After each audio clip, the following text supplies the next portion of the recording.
Yeah, let's actually squeeze in one more example, one more proper example with actual using of the angular SUVAT equations. Yeah, so this is example 10.6 in your book.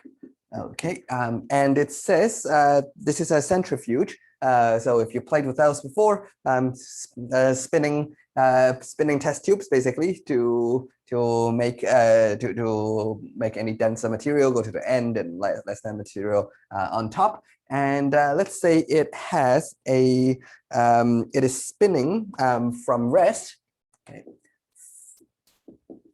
to 20,000 revolutions per minute in 30 seconds. Okay, so what is the angular acceleration of this? What is the average angular acceleration? And how many revolutions has it rotated during this period? Okay, so what is the aim? Let's write down the aim.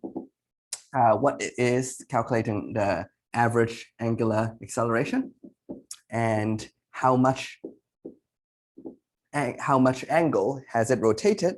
How much revolutions, I should say. So the number of revolutions in 30 seconds. Okay. All right. So let's see how we can do this. It says also assume constant acceleration. So constant acceleration. So constant angular acceleration just means we can use the average is the same. So the average is the same as instantaneous. And we can, if it's constant, we can use the SUVAT equations. All right. So what are we given? So let's write those down first. So we have this, we have this, we have this, this, and this. All right. So we have 30 seconds. This is in SI. That's good. From rest. So that starts from 0 and 20,000 RPM. I want that in hertz, right? Number of revolution per second, number of complete revolution per second. So that's 20,000 revolutions per minute, which is 20,000.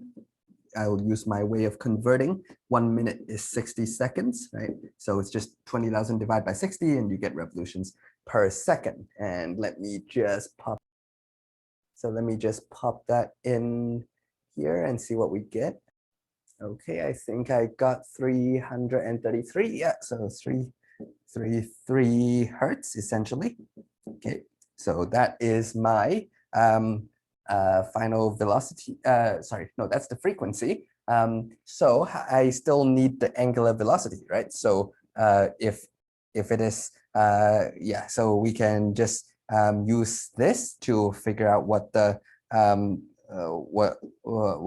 what the angular velocity is. So that would be 2 pi 333.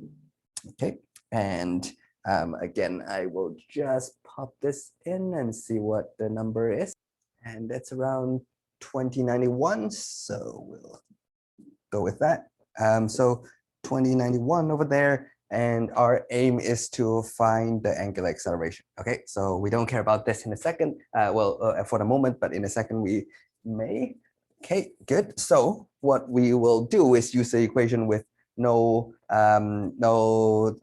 angular displacement. So I believe we'll use this one again. So we will plug in the numbers. So we have 2091, 0 plus alpha 30. All right. So now we find this will be 70. Okay. So just about 70. What's the units? The units will be radians per second square. Okay, so basically just replace meters with radians and seconds is seconds. Okay, all right. So now we want to find the number of revolutions in the 30 seconds. Okay, so how much revolutions you'll go? So let's find out how much angle it has traversed. Right. So what's the change in angle after 30 seconds? So essentially, we are curious about this. So we can find another equation. Now I can use any of the SUVAT equation because I have 4 of these, so I can use any one. Usually my strategy is just in case I did something wrong over here, even though we'll get partial credits if it's a mistake carry forward in an exam, but just to be safe, let's not use my what I solved from part A to solve part B and see if I can just do it from scratch. And if I have time in the exam, I'll go back and use another SUVAT and just double check if I get the same answer. If I don't, I know I made a mistake, right? Then it's immediately you'll go and scramble and go back and check everything. Where did I make a mistake? One or the other is probably wrong, right? Or maybe both of them is wrong. So you'll be able to double check yourself. Yeah, so which one does not have alpha? I think is the one, right, with S equals to U plus V over T. So let's give that a go. So in our Greek letter version would be omega naught plus omega final divided by 2 times T. And we have 0 plus 2091 divided by 2 times 30. Okay, so if we have that correctly, we should have 3.15 times 10 to the power 4.